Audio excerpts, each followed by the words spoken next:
You'll never believe it, but it happened again. Something went wrong with the most recent video we recorded. I don't know how it happened, but this time there was an audio malfunction and I lost all the audio for this video. Just like in the music from Final Fantasy VII video, I don't think this is something we can really re-record. So I'll do my best to give some highlights of what we talked about. At least this way it'll be a much shorter video. Bloop boop boo. Bloop doop doo. Bloop doop da boo. Hey, I'm Michael, and today we're talking about movies from 1993. I recorded this video with Erica, Molly, and Christopher, and they all still look good, so we'll just use that video with my new audio. I'm bummed that you can't hear their insightful and funny quips, though. I'll start by going through the trivia game at the end. If you had to guess which of these 5 actors won the Oscar for Best Actor, which would you guess? Here's a little info about each. In the Name of the Father is a biographical crime drama starring Daniel Day-Lewis and Emma Thompson. From Wikipedia, it is based on the true story of the Guildford Four, 4 people falsely convicted of the 1974 Guildford pub bombings that killed 4 off-duty British soldiers and a civilian. What's Love Got to Do with It is a Tina Turner biopic starring Angela Bassett as Tina Turner and Lawrence Fishburne as Ike Turner. Philadelphia is a legal drama starring Tom Hanks and Denzel Washington. Again, from Wikipedia. Actually, from now on, just assume that these descriptions are either quoting from Wikipedia or adapted from Wikipedia. Anyway, quote, it tells the story of attorney Andrew Beckett, Hanks, who comes to ask a personal injury attorney, Joe Miller, Washington, to help him sue his former employer, who fired him after discovering he was gay and that he had AIDS. The Remains of the Day is a period drama starring Anthony Hopkins and Emma Thompson. Schindler's List is an epic historical drama directed by Steven Spielberg, starring Liam Neeson, Ben Kingsley, and Ralph Fiennes. It was shot very cheaply with all handheld cameras, no Steadicams. It was also shot entirely in black and white, except for the little girl in the red coat. Which of these was the correct answer? The winner was Tom Hanks for Philadelphia. Which of these actors won Best Supporting Actor? Again, I'll give a little information about the ones we haven't talked about yet. What's Eating Gilbert, Grape is a coming-of-age comedy drama starring Johnny Depp, Juliette Lewis, Mary Steenburgen, Leonardo DiCaprio, and John C. Reilly. The Fugitive is an action thriller starring Harrison Ford and Tommy Lee Jones. Ford is falsely accused of killing his own wife, and Tommy Lee Jones, a U.S. Marshal, tries to capture him. Ford tries to solve his wife's murder while he is being chased. In the Line of Fire is a political action thriller starring Clint Eastwood, John Malkovich, and Rene Russo. This film is about a Secret Service agent tracking someone attempting to assassinate the President of the United States. Which of these actors won Best Supporting Actor? If you guessed Tommy Lee Jones, you're correct. Which of these won the Oscar for Best Actress? 6 Degrees of Separation is a comedy drama inspired by the real-life story of David Hampton, a con man and robber who convinced a number of people in the 1980s that he was the son of actor Sidney Poitier. This film stars Stockard Channing, Donald Sutherland, Will Smith, and Ian McKellen. The Piano is a historical drama directed by Jane Campion, starring Holly Hunter, Harvey Keitel, Sam Neill, and Anna Paquin. The film focuses on a mute Scottish woman who travels to a remote part of New Zealand with her young daughter after her arranged marriage to a settler. Shadowlands is a British biographical drama film directed by Richard Attenborough about C.S. Lewis, played by Anthony Hopkins, and American poet Joy Davidman, played by Deborah Winger. Do you know who won this Oscar? It was Holly Hunter. Who from this list won Best Supporting Actress? The Firm is a legal thriller based on a John Grisham novel. The movie stars Tom Cruise, Gene Hackman, Jean Triplehorn, Holly Hunter, and Ed Harris. Fearless is a drama starring Jeff Bridges, Isabella Rossellini, and Rosie Perez. In this film, a man survives a plane crash in which almost everyone else on board dies. He becomes distant and detached from his family, but he helps another survivor deal with her survivor's guilt. The Age of Innocence is a historical romantic drama directed by Martin Scorsese and starring Daniel Day-Lewis, Michelle Pfeiffer, and Winona Ryder. The others playing this game were very surprised to learn that the winner of this category was the very young Anna Paquin. Which of these films won the Oscar for Best Picture? It came quickly to our group and will probably come as no surprise to you that Schindler's List won this Oscar. Given this full list of films, which do you think were the top 10 highest grossing films of the year? Erica, Molly, and Christopher collaborated on these and were only able to guess 5 of the top 10 before making 3 mistakes. Number 10 was The Pelican Brief. This is a legal thriller based on a John Grisham novel starring Julia Roberts and Denzel Washington. The team did not guess this one. Number 9 was Philadelphia, which we've already discussed. The team did not guess this movie. Number 8 was Sleepless in Seattle. This is a romantic comedy directed by Nora Ephron and starring Tom Hanks, Meg Ryan, Bill Pullman, and Rosie O'Donnell. The team did correctly guess that this one was on the list. Number 7 was Cliffhanger.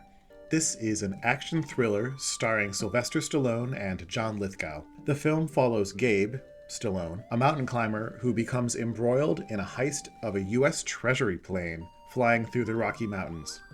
The team did not guess this one. Number 6 was Indecent Proposal. This is an erotic drama starring Robert Redford, Demi Moore, and Woody Harrelson. Moore and Harrelson play a married couple.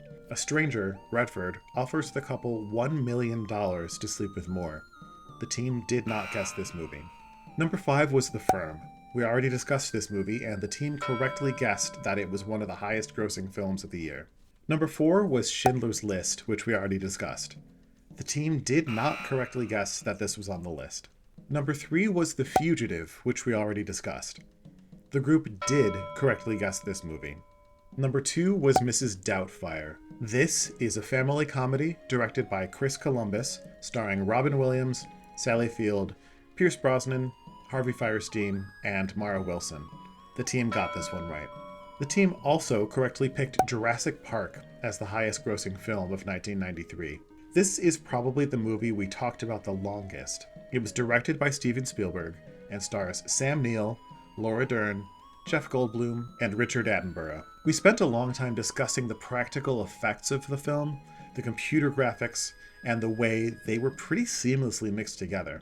This is a stellar cast who all play off each other very well and give great performances. The music is also a standout and is one of John Williams' best scores. We especially made note of the first big reveal when the cast sees a dinosaur and we hear the majestic main theme of the film.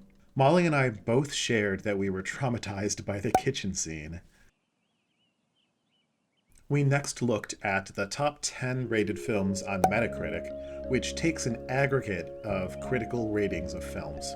The team only correctly guessed 1 of these films before making their 3 mistakes, forgetting that critics tend to prefer independent films and art films. The number 10 ranked film, according to Metacritic, is King of the Hill. This is a drama about a child surviving on his own during the Great Depression while his mother is in a sanatorium with tuberculosis and his father, a traveling salesman, is traveling. The number 9 ranked film is Like Water for Chocolate. I thought this movie was actually from 1992, but maybe the US release was in 93? Anyway, this is a Spanish language film. It's a romantic drama full of magical realism. Number 8 was Remains of the Day, which we've already discussed. Number 7 was The Fugitive, which we've also already discussed. Number 6 was a French film called Three Colors Blue. This is the first film in a trilogy. The others are White and Red. The 3 films are about liberty, equality, and fraternity. This film, Blue, is about liberty. It's a psychological drama starring Juliette Binoche. Set in Paris, the film follows a woman named Julie, played by Binoche, whose husband and daughter are killed in a car accident.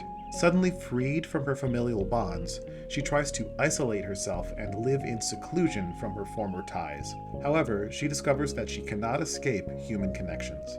Number 5 was The Piano, which we already discussed. Number 4 was Searching for Bobby Fischer. It is a drama about a brilliant kid chess player. Number 3 was The Age of Innocence, which we already discussed. Number 2 was Sankofa, which is an Ethiopian drama based on the Atlantic slave trade. Number 1 was Schindler's List, which we've already discussed.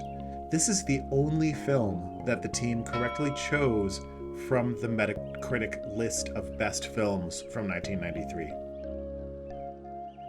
What remains are the films that we just remember better, but they weren't necessarily award winners, critically acclaimed, or box office powerhouses. I bet, though, that if you're around my age, these are the films that you'll remember more, too. But before I jump into these last films, I gotta pause and ask you to please like this video if you're enjoying it. If you want to hear us talk about our favorite media, mostly video games and music, but sometimes movies and TV too, please consider subscribing to this channel. Your likes and subscribes do really help this channel a lot. If you're not interested in all of our content, consider checking out the playlists that we've made.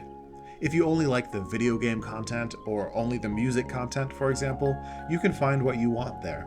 Finally, do you know more about any of these movies than we do? Please let us know about them in the comments below. We'd always love to learn more. Addams Family Values was a favorite of ours. This is a great Thanksgiving movie because of the, let's say, slightly fictionalized Thanksgiving reenactment that happens in the film. This has the same major cast as the first movie: Angelica Houston, Raul Julia, Christopher Lloyd, Christina Ricci. However, this movie adds Joan Cusack, who is so fabulous in every scene. Feel the rhythm, feel the rhyme, get on up, it's bobsled time. Cool Runnings is a feel-good underdog sports movie. It's essentially a baseball movie, just without the baseball. If you've seen Molly talk about baseball movies before, you'll probably get what she means. Dazed and Confused is a coming-of-age comedy starring an ensemble cast with some eventual big names: Mila Jovovich, Anthony Rapp, Ben Affleck, Parker Posey, Renee Zellweger, Matthew McConaughey. We all remembered having seen Free Willy, but most of us didn't remember a lot about the movie itself. We do remember that Michael Jackson song, though. Groundhog Day, directed by Harold Ramis, starring Bill Murray and Andie MacDowell, is a movie a lot of people love. Molly and I do not love it.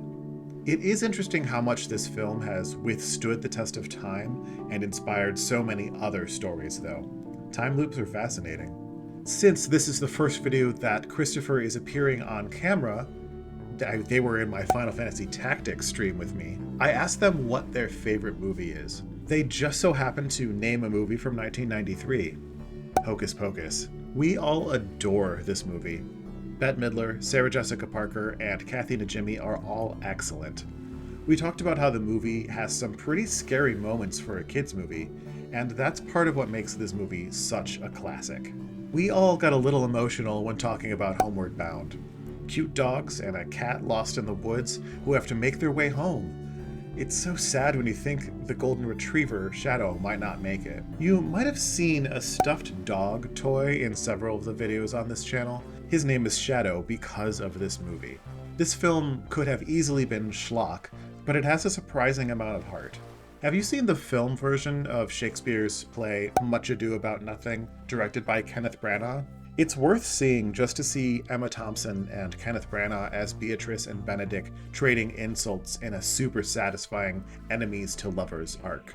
Robert Sean Leonard and Kate Beckinsale do admirably well with their roles, and Michael Keaton is pretty great. Unfortunately, Denzel Washington and Keanu Reeves weren't so great in their roles, but they apparently didn't have as much Shakespeare experience as most of the rest of the cast, and had very little time on set to get good takes, so it seems like it wasn't their fault. But really, this movie is worth it for Thompson and Branagh. A movie that Erica and I don't really love, but Molly and Christopher do, The Nightmare Before Christmas. I admit that it has a great art style, it's just one that doesn't particularly appeal to me. I do love Catherine O'Hara and everything she does, though. Robin Hood Men in Tights is a fun movie that has some really funny moments, but Erica and I have an interesting story about it. Once, when Erica was living at her old apartment, a little English basement apartment in DC that had its own exterior entrance, I was there for a visit. As I was leaving and was just about to unlock my car, I hear someone say behind me, "Sir, you need to return to your home." I turn around, about to explain that I'm getting in my car so that I can return home, and I see that it's a police officer speaking to me. She said, "You need to go back inside now. This is a crime scene." I look down and see that I have, in fact, stepped over some evidence markers that were in the street. I just didn't notice. So I went back to Aaaargh's door and she let me in. We scrolled a streaming platform and decided to watch Robin Hood Men in Tights. Everything was finished and cleaned up outside by the time the movie was over. Probably the baseball movie of 1993 is The Sandlot. We all loved the way that the movie played on the way kids experience the world that may not be completely accurate. Sure, that dog is big, but it's not as scary as it seems. James Earl Jones was a treasure and brought so much love to every role he played. Molly and I rehashed our regular debate about Sister Act 2, Back in the Habit. She prefers this movie to the first, but Erica and I prefer the first. Molly's typical response is, but this one has Lauryn Hill. I agree, the Lauryn Hill scenes in Sister Act 2 are fantastic. I just think that everything else about the first movie is superior. Where do you stand on this debate? Let us know in the comments. 1993 was also the year of probably the most infamous video game movie, Super Mario Bros., starring Bob Hoskins, John Leguizamo, and Dennis Hopper. None of us have seen it, but we've heard that it's much better if you sort of divorce it from the idea of the Mario Brothers from the games. It seems like the movie's still a mess, but we've heard that it's much more enjoyable than a lot of people give it credit. And that's about it. Thank you so much for watching. Again, if you liked this video despite its audio errors, please give the video a like. Up here is a video that YouTube thinks you might like, so check that out. Down here is a link to a playlist with more videos like this one, so check that out too. Thanks again. Maintain your groovy selves.